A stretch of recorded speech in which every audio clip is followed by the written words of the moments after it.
Noting today that we have 6 written deputations that have been sent in, and I'm sorry, I forgot to put the apology for Jake McClellan. Can someone move that apology? Tim, seconded Anne. All those in favour say aye. Aye. Opposed? That's carried. So the deputations by appointment today, we have 6 written deputations. They've been sent in. The members around the table have assured me that they have all read these submissions, and please note that they'll be attached to the minutes of this meeting. We have 5 verbal submissions, 10 minutes each, and first of all I'd like to welcome to the table Bruce King, and all the deputations are on item 9, the options for the organics processing plant. Welcome, Bruce.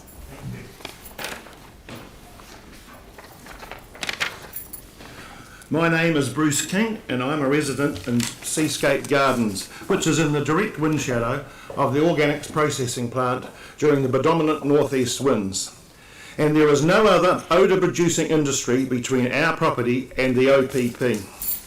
Firstly, I wish to acknowledge the help and support of Joni Johansson has given to our community over the years. I also appreciate that the Christchurch City Council has finally admitted that the OPP creates a pollution problem in the surrounding suburbs.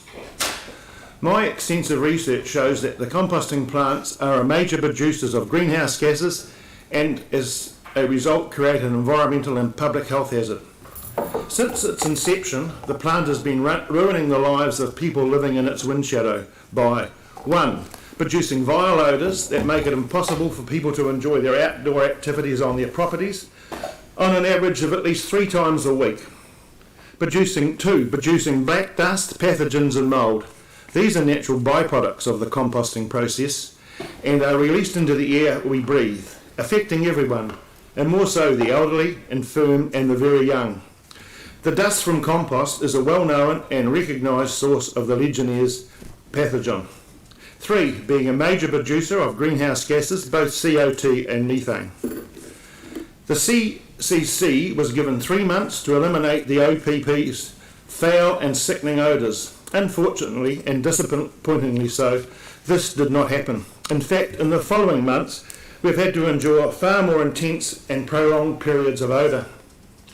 The Three Waters and Waste preferred solution to the problem would require residents in the infected suburbs to put up with the odour for at least another 2 years, more likely 4 to 5 years, with no guarantee the problem being eliminated. Increasing the tunnel size and the time the compost is in the ovens will never be an appropriate solution to the odours or reduction of the greenhouse gases. Until a new plant is built in a rural area, meat and dairy waste should be forbidden from inclusion in the green bins and dumped, along with the waste of meat processing plants and shopping malls that is currently going through the OPP. Spending more ratepayers' money on the totally inappropriate present site is not financially wise, as proposed solutions will not reduce odour or greenhouse gas emissions. The windrows will still produce odour, black dust, pathogens and mould, thereby continuing to be not only a public nuisance but more importantly a public health hazard. The only feasible financial and permanent solution is to relocate the plant into a rural area at least 5 kilometres away from any residential zone. While researching composting plants around the world, a plant called the Wood Lawn MBT facility, located in New South Wales, is a great example of a modern composting plant. This plant is really the state of the art, unlike the current OPP in Metro Place. To quote Helen Beaumont, head of Three Waters and Waste, we want to be good neighbours. So CCC, be good neighbours and shut the OPP now and start rebuilding in a more appropriate site and eco-friendly manner. Personally, after nearly 12 years of living and breathing the toxic dust and vile odour, it's 12 years too many. Over this period, both my wife and I have experienced deterioration in our respiratory health. I have made presentation to this council and local community board, to the previous CEO and also the current CEO. I have spent way too much of my time trying to effect positive change for the benefit of our community, only to have this problem ignored. Shame on the council that it was not concern for the residents' welfare that brought us to this point, but a threat of fines and shutdown. More information is required before any decision can be made, and more time for the community to question this plan. 2 working days to prepare a presentation to this committee is totally inadequate time to do any research of what's in the presented, and there is just totally no time for a proper presentation to present. Thank you. Thank you. Are there any questions for Bruce? Sam? Just a really quick one. Thank you, Bruce, for coming in and expressing your frustration. And I do note your last point about the time to prepare. Do you have a view on the staff recommendation? I think it's totally inappropriate. It's been convinced to use the site that's already there, and it's not going to reduce the odour that's coming out, because it says increasing the size of the biofilter. The biofilter is totally inadequate for taking out the odour, and that comes out of the tunnels. And if you look at any of the plumes that you have on council file, you'll find that the major concentration of odour is actually coming through the biofilter. Right. Thank you. Yanni? So, thank you for the deputation. I hear you that it's been an ongoing issue and you want something done about it. Do you think, given that you've asked for more time, laying this on the table and then seeking community views on the proposed options within the next few weeks and then making a decision before the end of the year would be an approach that would be satisfactory? I think it would be more satisfactory than having 2 working days to work out some answers and work out some deputation here, which is 10 minutes is not long enough to ask all the questions that I'd like to ask about the plant. And can I ask you, has anyone from council staff or the organisation asked you on your view on what option that should be gone with? No, we've had no contact from the staff of the Living Earth or the City Council on what would be the best option.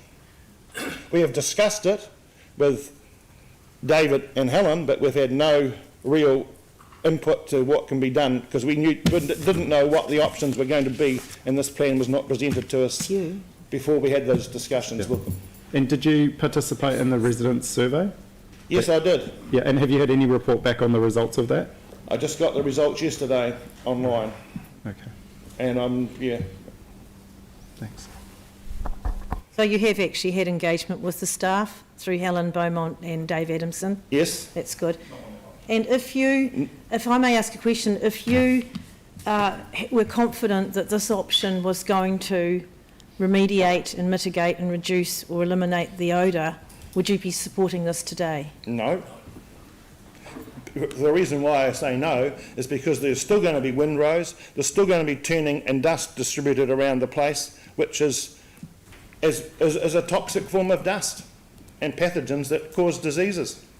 So you still think that even though the windrows are going to be reduced from 30,000 square metres to 2,000, that level will still be unacceptable to you? Yes, it would be, because we are in the direct wind shadow of that plant.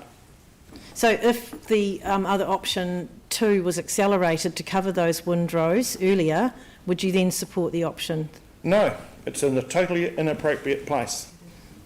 That's because of the location? Because of the location. Right. It's only there because the Drainage Board owned the land. Yeah, thank you. Are there any other questions for Bruce? No. Thank you very much for coming in. Thank you for your time. Thank you. Just a question. Have you got, we've got headsets for people that are hard of hearing? Oh, sorry, no, it's okay. Well done, Bruce. Has he been offered? Okay. Thank you.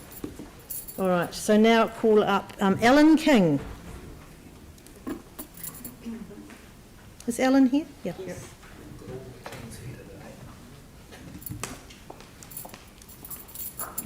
Welcome, Alan. Good morning. Good morning.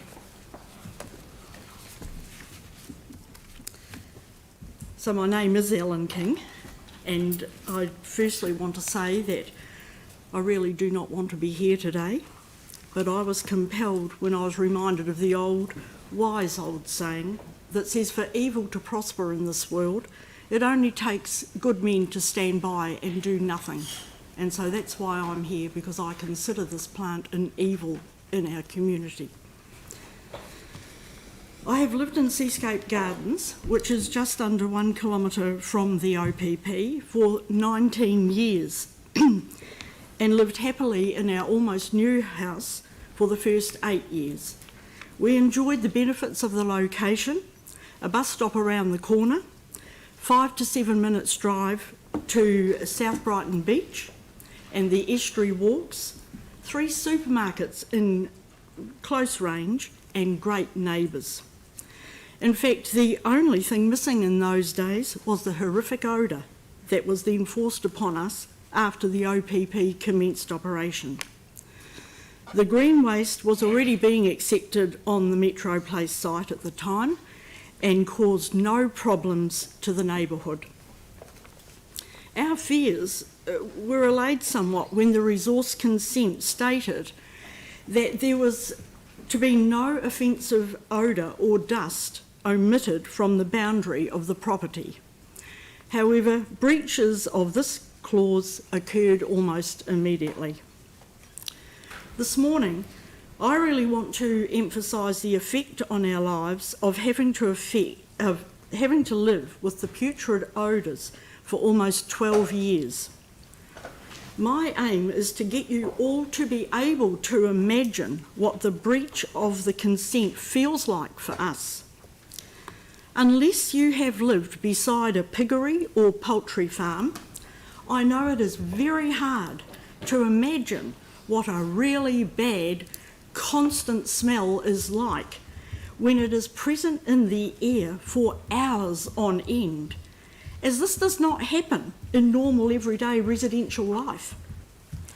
So I would like to go to another one of our senses to put it into perspective. Please imagine, get your thought process going, shut your eyes if you have to. Imagine you have the neighbours from hell. They have 3 boisterous sons, just a couple of years apart. The youngest, Johnny, he's about 10. Now, Johnny has had a major growth spurt and developed a passion for basketball. Now, Mike, about 12, loves his tennis. George, aged 14, he's not sporty at all, but loves his music and plays drums in the high school band. Now it's summertime, great weather for eating and entertaining outdoors. Problem is, Johnny is continually bouncing the basketball on the concrete drive and shooting hoops with all the associated noise that goes with this activity. Mike's dad, he painted him a volleyboard on the concrete block wall of the garage. So he's busy practising his serves and his volleys with great gusto. At the same time, George is in the garage, banging away on the drums, playing Wipeout over and over again. Got the picture? And hopefully you have all the sounds playing in your head as well. Now imagine this going on for hours on end, and then they go inside for dinner and you think, thank God for that. However, half an hour later, it all starts up again, and by now you're starting to get really annoyed. You know you are going to have to resort to those noise-cancelling headphones for the rest of the evening.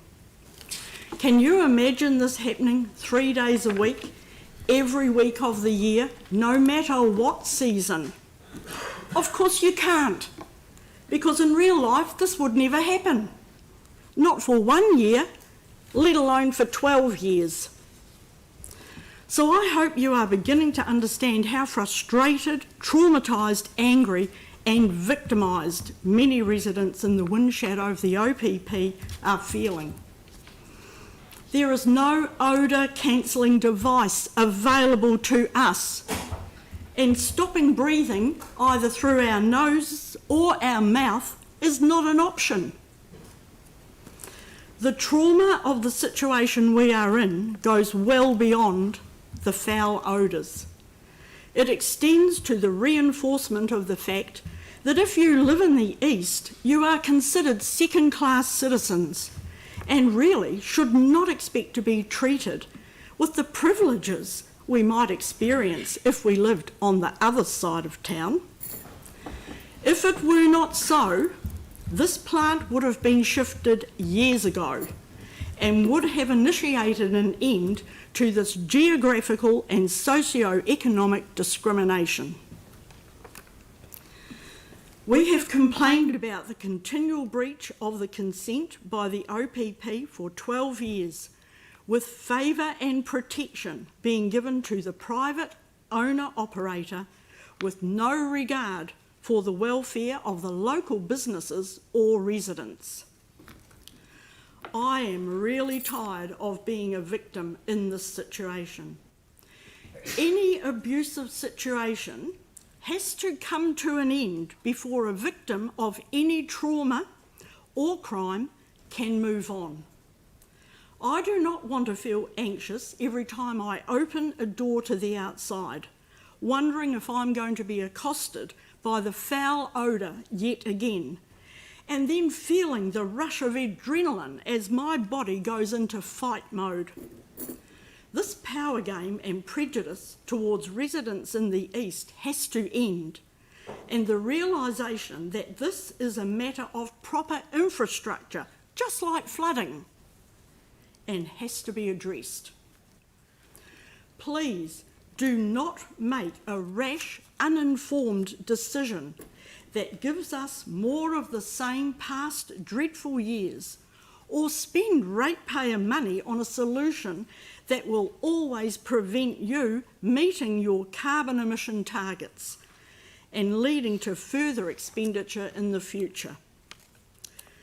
Will this council be remembered as the brave and innovative group that set the ecologically safe and sound template for composting in New Zealand, knowing you made the right long-term financial decision?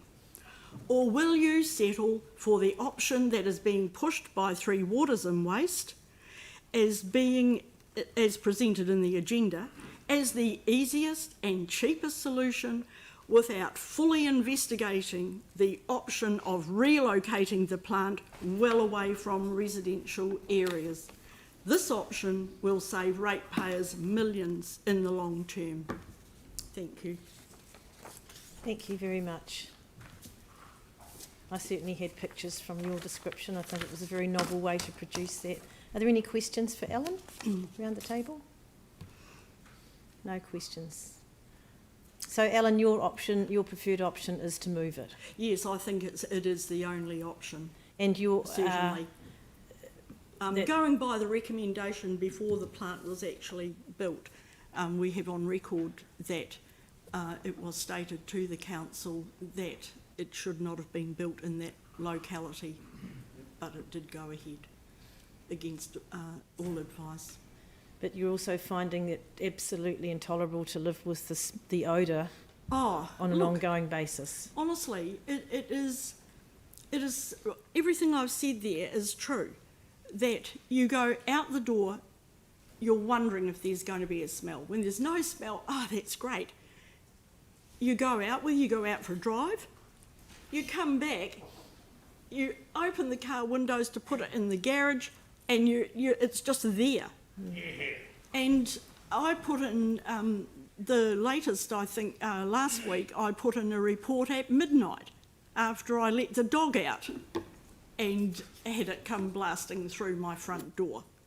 So midnight, it's still going. We haven't opened our east-facing, in fact, we don't open any windows except the toilet window. And that, let's face it, we all have to open the toilet window at some stage. Now, I can tell you, and I was going to bring you in a duster to show you, that the black dust that tunnels down between our garage and the house comes in through the toilet window, and even after vacuuming, it comes in, it settles on the right-hand side of my toilet where no footprints go. No, it's right up there against the wall. After vacuuming, I can wash my tiles down and I can gather up a black mass on my duster. That's after vacuuming. Not so much on the left side. Now, what does that say to me? It's coming in that side of the window, which is guess what, in line with the plant, comes in and must hit the wall and settle on the floor. Yeah, All right.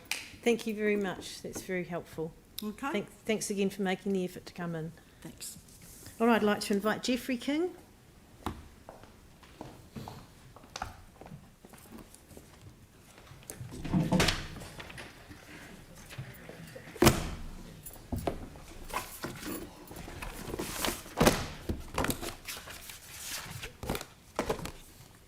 Thank you for the opportunity to be here today.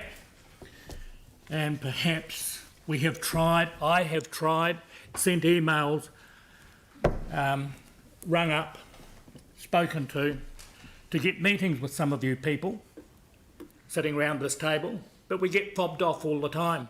Andrew Turner, election 2017, put it in writing. We couldn't make an appointment to come and see you, to talk to you, to tell you what we're putting up with. Some of you have been here 7 or 8 years around this council or some form of table, and you've done nothing to help us. And one, Sarah Templeton, Sorry, Jeffrey King, I'm going to ask you to stop personalising this, please. This is our free right to speak. No. And I'm mentioning names. No, I don't want you to Because personalise. 3/4 of your people and your constituents are affected by this. Now, we've had this odour for 11.7 years. It's debilitating. The black dust, the foul odour. The odour is that bad that sometimes in the summer we have a 2-storied house. We go down and sleep down on the floor and one on the couch. Or we get in our car and go down to the beach and sleep in the car. That's how bad it is. And this is what you are doing to us by not complying with the documents. We in the northeast wind shadow are always sweeping up the black dust, and it's so bad that it sticks to newly painted roofs. I had my roof painted last year. It was water blasted down 4 o'clock in the evening. They painted it at 8 o'clock the next morning, and it's like sandpaper. One guy had to have his roof replaced. It was cheaper to replace the roof because he had composting dust as big as your fingernail stuck to it. We breathe in the toxic dust, the foul odour that contain the viruses, the pathogens, the bioaerosols, as Bruce mentioned, goes into our bodies and into our organs. You are slowly killing us. Council inaction over this problem, 11.7 years to date. You are slowly killing us, as I said, and it's not humane to be living like this. Those of us in our retirement should be enjoying our twilight years, but our time is consumed fighting the malfeasance, or is it misfeasance, from those associated with the City Council. Even our representatives, some of our representatives sitting around the table. And I have to say, I thank Yanni Johansson for all the hard work, as Bruce has said, that he has put in to trying to get this fixed for us. But he's battling. He's battling all you people around here who take no notice of him. We can't even approach and sit down, as I've explained. You either do not answer our emails, or you say put it in writing. Every rule in the book is broken. The foundation document. None of you have read it. None of you have. I know. Because otherwise you would have got something done about it. Contract number 0607-192 has never been adhered to since 2009 when the plant opened. Even the head of Three Waters and Waste, Helen Beaumont, had never heard, let alone read the document 3 months ago when we met her along with the General Manager David Adamson. The head of the department running the outfit has no idea of what is required.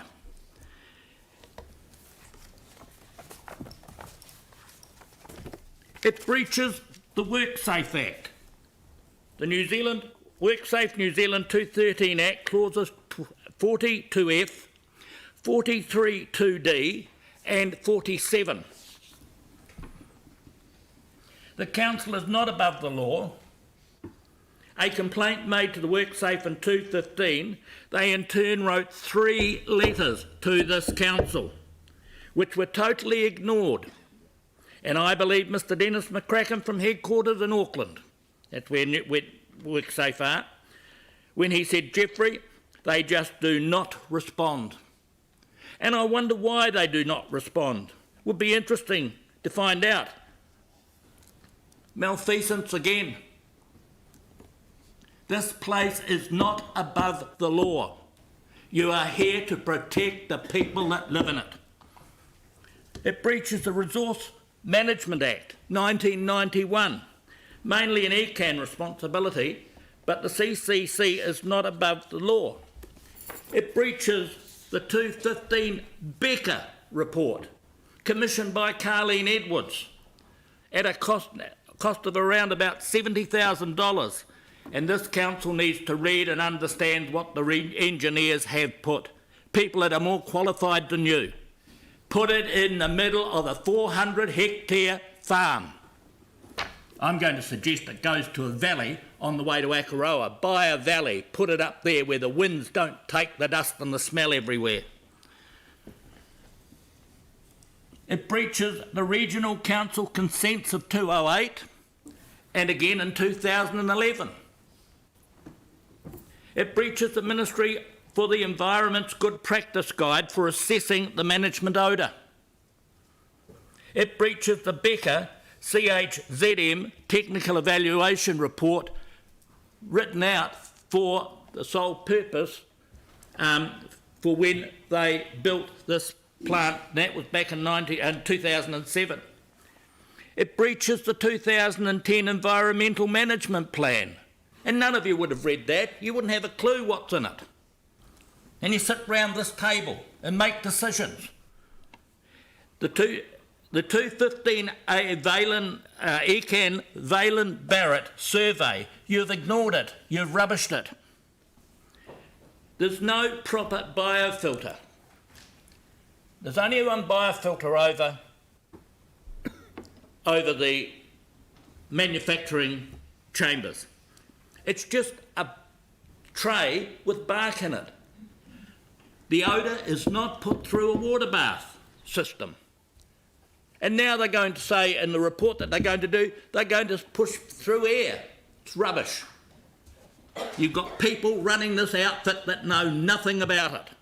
We aren't engineers, we know nothing about it, but we've researched it. We've had 11.7 years to research it, and you've done nothing. The Windrose lie,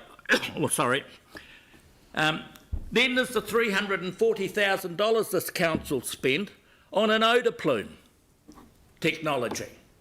No longer available. And ask yourself why. Because it exposes the problem, doesn't it? The last printout we received had all the surrounding streets and buildings removed. They were redacted. So we could not say, oh look, it's over the boundary. It's a disgrace the way this place is run with this Three Waters and Waste.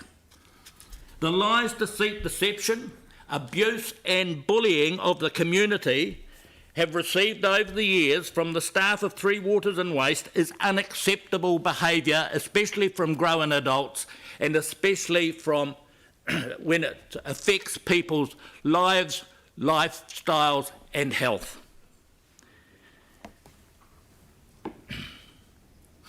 The CCC abuse and it contravenes the consents to this community forum. Now today, the report before you, the Wastewater Department are offering more of the same. This report is the same that was floated in 2015-16. I was at a cultural function and I asked Councillor Shen, how's progress going with fixing the OPP? Oh, we're working on it. The Mayor even said at the meeting, we're going to fix it 5 years ago. Councillor Raf Manji, I asked him at another cultural event in Fendleton. He said, put it in writing. You can't sit down around with you people personally and speak and tell you what's happening, where the law is being broken. It's disgusting. Go ahead, today's... it's still, whatever you do, it still does not abide by clause 3.9. 1, 2, 3, 4, 5. And that is the basic clause in the foundation document, which clearly states that everything has to be under negative pressure. That means everything has to be covered, the windrows, the lot. Yep. And people have sat round this table, haven't they? Yes, look the other way. Have sat round this table for 7 or 8 years, knowing about this and done nothing about it. It is not good enough. Go ahead and accept the report, but I tell you what, there'll be a parade of lawyers beating a track to this place. Even before the plant was built, experts in the composting industry, Trans-Pacific Australia, stated that 40 Metro Place site was not appropriate, too close to the residential zones and even the manufacturing zones. People's health. Jeffrey, your 10 minutes is up, so if you could just well, too bad. wrap up, please. Buy a valley en route to Akaroa and shove it up there. We've put up with 11.7 years and you're quibbling over a few seconds over 10 minutes, and we've put up with 11.7 years of this crap. Thank you, Jeffrey. Good submission. Thank you for coming in, and we are listening. I'd like to invite now Michael Williams.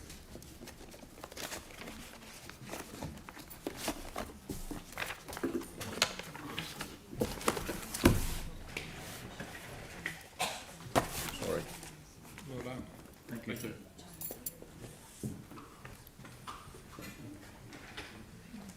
Welcome. Good morning all. Morning.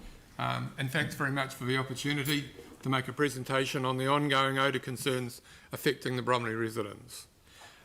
My name is Michael Williams.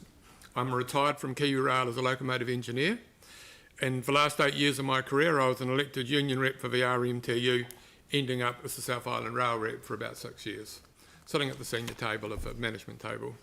Now, one thing unionism has taught, my experience in unionism has taught me, it's shown me when there's a moral injustice or a social injustice, and that as a person who's been brought and bred up on unionism, I can't stand by and just ignore what's going on in my new community. Now, my submission is going to be quite different because I've lived in the area only for 6 months, and I've only been involved in this group for 3 days. So, I mean, I don't have this wealth of detail and information that these long-term residents have, but I've certainly have been exposed to the odours and the ongoing issues. In a way, I'm your eyes and ears as an observer of what's going on in the area. So I bring perhaps a fresh perspective. I'd like to start off this discussion around one word, and that word is freedom. And certainly freedom's been a word that's been in our minds a lot lately with COVID-19 and restrictions that have been placed on our life. So we're all quite conscious of it. And I looked up, what does freedom mean? Freedom comes in many forms, but at its heart is the opportunity to speak, act and pursue happiness without unnecessary external restrictions. And I'd just like to repeat that last bit, without unnecessary external restrictions, because I think that's extremely important. Freedom to breathe air that is uncontaminated is the most basic of human rights. To have confidence that the air you breathe does not contain chemicals, pollutants or odours that may adversely affect your physical and mental well-being is simply a God-given right. This is a God-given right. Freedom to plan a barbecue without the dreaded composting smell coming as an uninvited guest and destroying the ambience of a summer's evening. I mean, I'm sitting there thinking in my own head, do I invite my family around tonight? What's the prevailing wind? It's embarrassing, and it's also off-putting. You know, it's restricting our ability to live our lives fully. Freedom to relax with a cold beer in your own backyard on a hot summer's day, what could be a more fundamental and basic freedom and human right? We've cut the lawns, we've sat down, we've got a beer in front of us, probably a Corona, and we're sitting back just breathing in the fresh smell of mowing grass and really enjoying it, and then whammo, you know, it's all gone, it's lost. Yeah. In the current situation, we're often captives. This is the other end of freedom, people, captives. At times, prisoners in our own homes, with doors and windows closed to mitigate the stench from our neighbourly composting plant. It's not freedom. Now, I've been a Bromley resident for around 6 months, and during this time have experienced firsthand the ongoing concerns that plague the suburb. This led me to attend Sunday's community meeting and gave me considerable insight into the significant impact this issue has on the ongoing physical and mental well-being of the residents. I came away from this meeting with some really serious concerns. I think what really hit me was concerns raised around major respiratory issues that may be caused by particulate matter. And just a reminder what particulates are, I'm sure everybody here understands, but I think it's important to state it. Particulates are microscopic particles of solid or liquid matter that are suspended in the air. Now, composting particulates are of a particular concern. We all know about Legionnaire's disease. We've all seen the warnings, repeated warnings. Put your mask on, cut your bag, be in a well-ventilated space, you know, damp it down if you can, take precautions. And yet, during my time in the Rail Maritime Trade Union, we did a lot of testing, particularly in the Atera Tunnel, measuring particulates. This is a compulated process requiring very finely calibrated equipment. And I'm wondering what's actually been done in this area to measure these particulates and to understand what the health risk is that we may be exposed to. The other issue for me was the short window of time to assimilate the significant detail of information around the various options set out in the Organics Processing Plan, Development Options Plan, and the level of technical expertise required to be able to make an informed decision around how best to resolve this issue.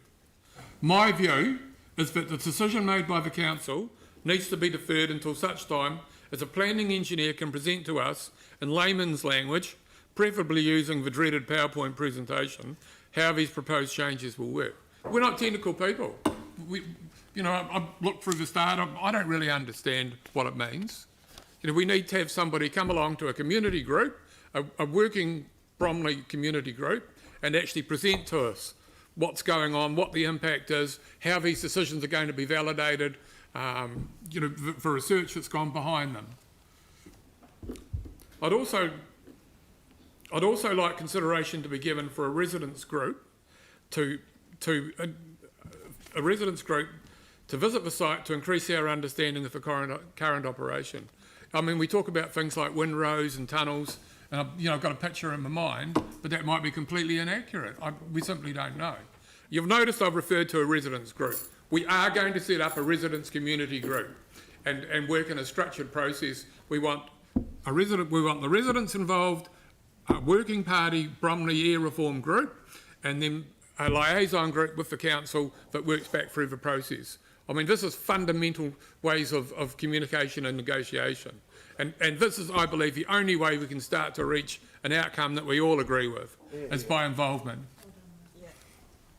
What also stood out for me at the meeting was the total frustration at how this issue has been allowed to drift on for so long. Recent air quality observations now has us to a point clearly identifying what we all understood, that composting at an industrial scale, combined with the current location and prevailing nor'easterly wind, will direct this odour into the heart of Bromley. You only had to drive down Dyers Road on a nice warm summer's day, going wherever you're going, and not even wind your windows down and smell the stench coming from the compost plant. It's been obvious to everybody for years, and yet there's been almost like a total denial of this is what's causing the composting problem. You live in an industrial area, the article in the press, which I couldn't believe, suck it up. I mean, it's gone on for too long. We as residents only want what Greater Christchurch takes for granted. That is the right to enjoy our homes and backyards free from this pollution plague that descends not only into our residences, but also our hearts and souls. This becomes the arbitrator of our daily quality of life. The community now wants action from the council. We do not want more tinkering at the edges over the next 2 to 3 years with an uncertain outcome. We no longer accept the continuing mismanagement of this site. From location to resolving odour issues and denial of concerns are all finished.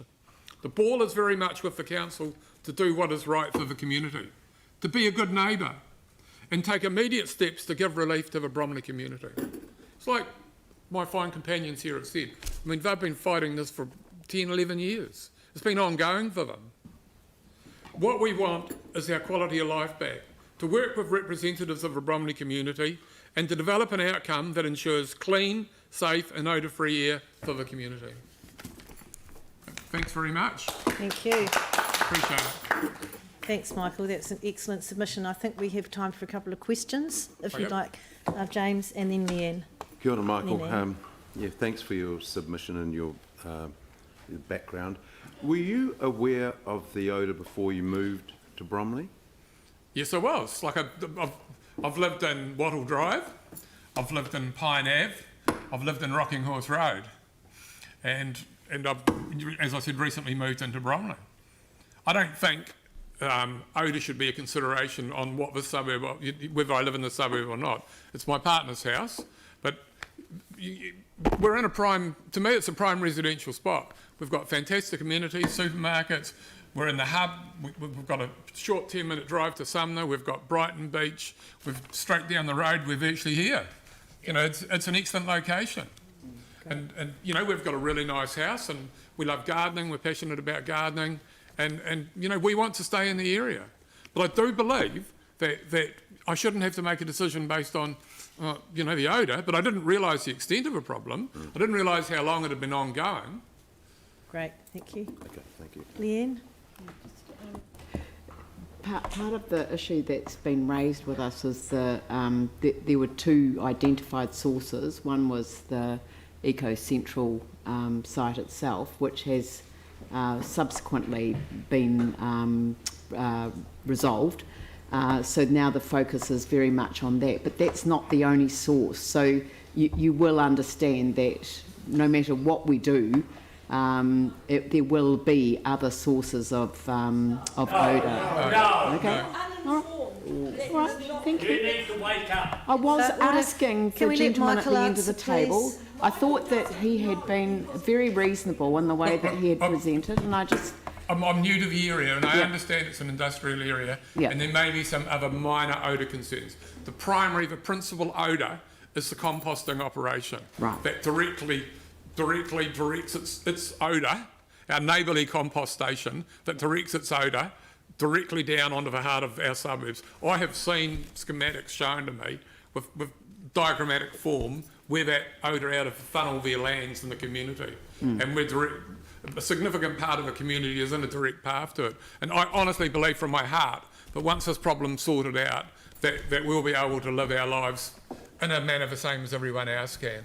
And have you experienced the same dust issue that we've heard from other neighbours? I don't do the dusting. Shame on you. I can say yes you. to that because I'm only opposite, basically, I'm in Winwood Lane, which is opposite Seascape Gardens. So you're saying yes to that. Thank you. Yes, I Anne? would say yes to the dusting. Thank you. Yeah, thank you. Michael, thank you for You're welcome, and coming thanks in very and much for talking the to us. opportunity. Yeah, no. And look, I really Hang do on, hope Michael. that... Anne's got a I've got a question for question, you. yeah, just one. You're talking about the residents group, which is a fantastic idea. Yep. And you've talked about the need to have opportunities to visit Yep. the site and to get the technical information Yep. from staff and to talk with them. Are there any other thoughts about what could be helpful in building that collaborative approach to this Well, I think we've got a problem? name for the group, Bromley Air Reform Management Group. Right. Because what I've noticed is a total lack of structure and with the bulk of the residents, and we've got some really fine residents here who have devoted their lives to this course, literally. But we need structure, and I think by us establishing a working group that can report back to the residents and that engages with the council, and we can review on a regular basis any improvements or fine-tuning or proposals, and life is always about compromise, about finding the middle ground to a solution and making improvements. I mean, I think the biggest thing that I would want is a really strong commitment from the council that yes, we recognise this problem, Order. and yes, we are truly committed to doing something around that's going to work and constructively remove this odour issue. That's right, and thank you. And I think I like the way you said something about a middle ground, something that's going to actually appease the problem, but you're not going straight to a solution, you just want it solved. I want it solved, Yeah. yes. Thank yes. you. And I want the council to work with us, yeah. Yeah, and council wants to Yeah, work with you yeah. too. Thank you very much, Michael, that's excellent. Okay, thank Yep. you. Thank you, Madam Michael. Chair, Now welcome Alexandra Davids to come and speak to us. Our final submission. Madam Alex is- Chair, just before we start the next thing, could I have a point of order, please? No, not from the gallery. Alex, Pardon? can you? Not from the gallery, no. We'll get there. Welcome, Alex. Suppression, suppression, suppression.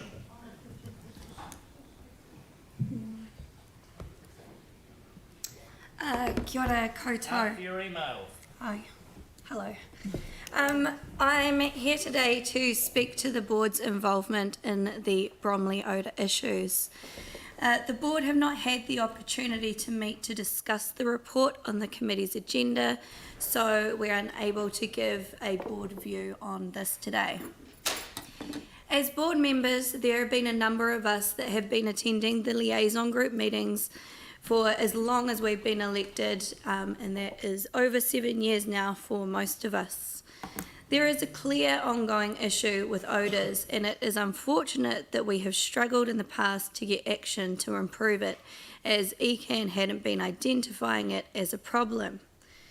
Now that they have, it is a relief to see council both trialling new methods and planning for capital spending to mitigate the odours.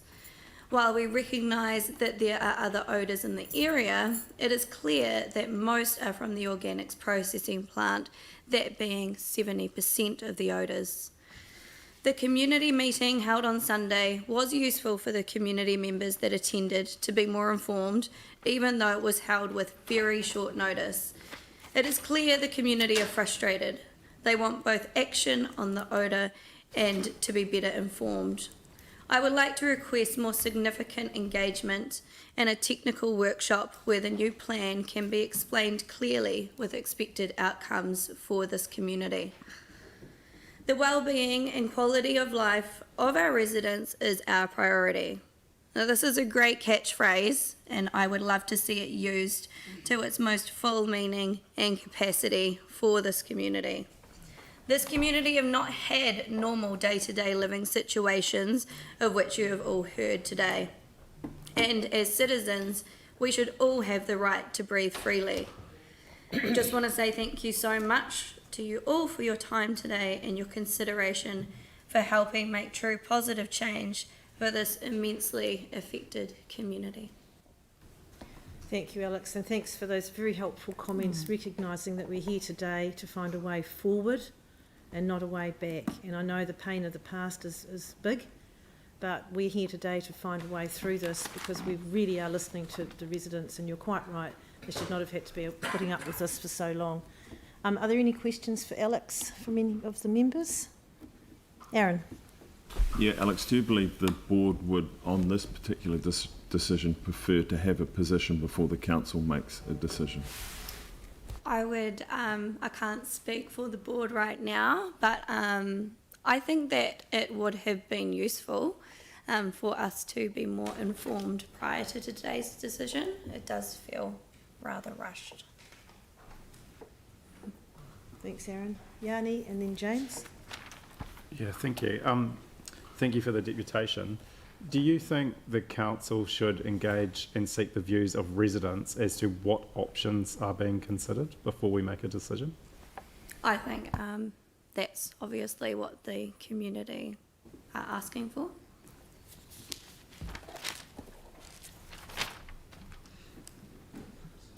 Thank you. James. I'll leave it, actually. Sam? One quick one. Thanks, Alex, and obviously Run that's come in and made a deputation so far. Do you have a particular view on, because I guess the conundrum we have is whether we do something now and look at getting this based on the technical advice and accept the points people have made around that, or potentially, if we were to move it, delaying this even further and having the residents. Do you have a view on that sort of the preferred approach? Do we want to get it sorted now or keep fighting? Look, personally, this community wants, like my view on what's been happening for ages, the community wants action and they want it now. But we also need to go through the process of, it just feels so rushed, and I don't feel that everybody is fully informed around all of the issues and the processes that are happening going forward.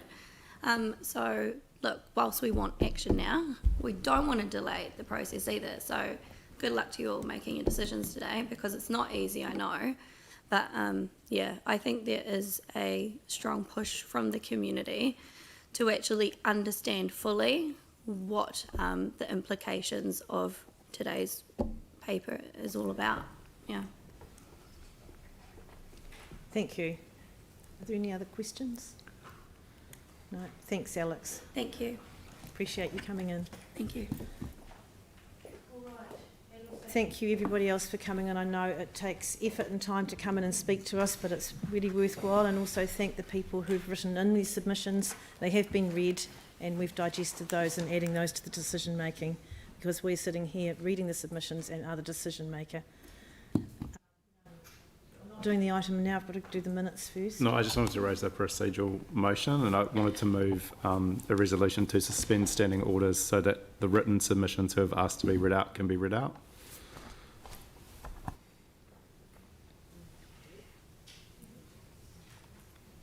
Been standing orders to do that.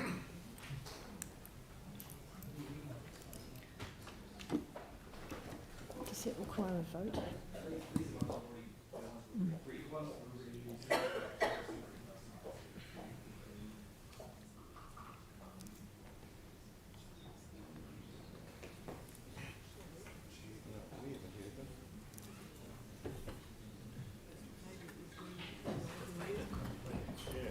It's not normally what we do.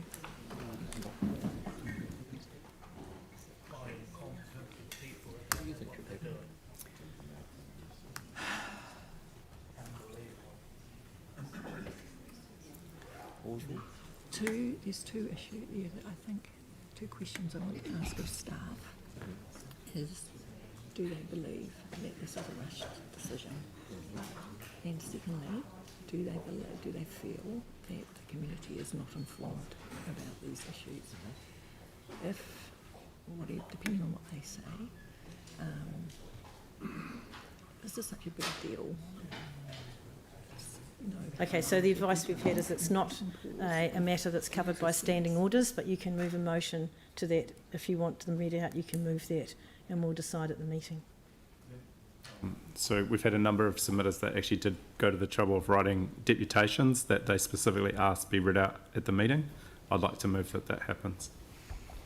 Is there a seconder? Tim? Can you speak up, please? I'll put that motion. All those in favour of the written submissions being read out, please raise your hand. Oh, she needs to speak. Yeah, I do. Got 2, 3, 4, 5, 6, 7. Against?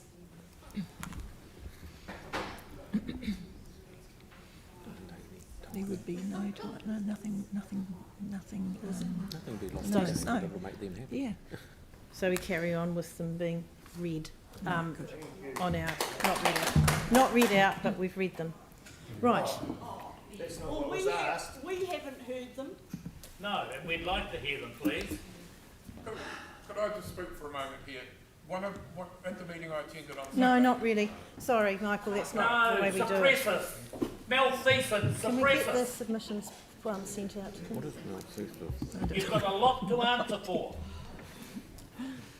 Sounds like something's dying. Take 5 minutes to read it. I know. Adolf will be walking through the door shortly. Oh, God. He's already here, actually.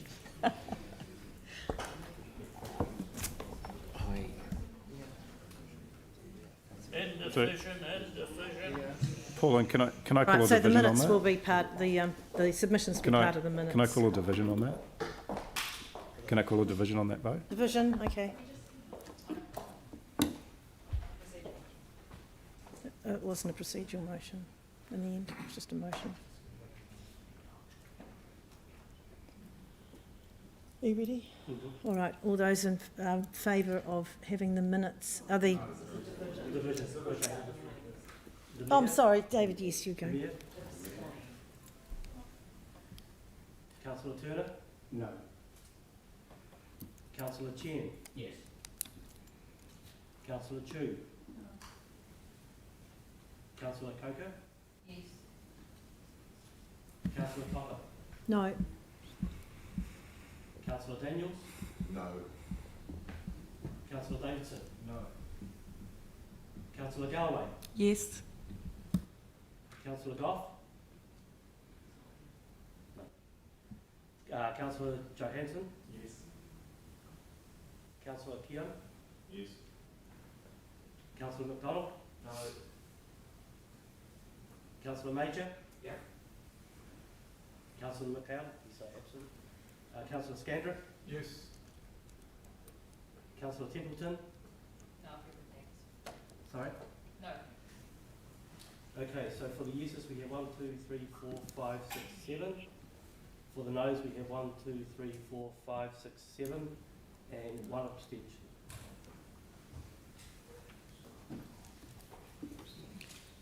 Right. Obviously, there was no public forum today. I'd like to move to item 3, the confirmation of the previous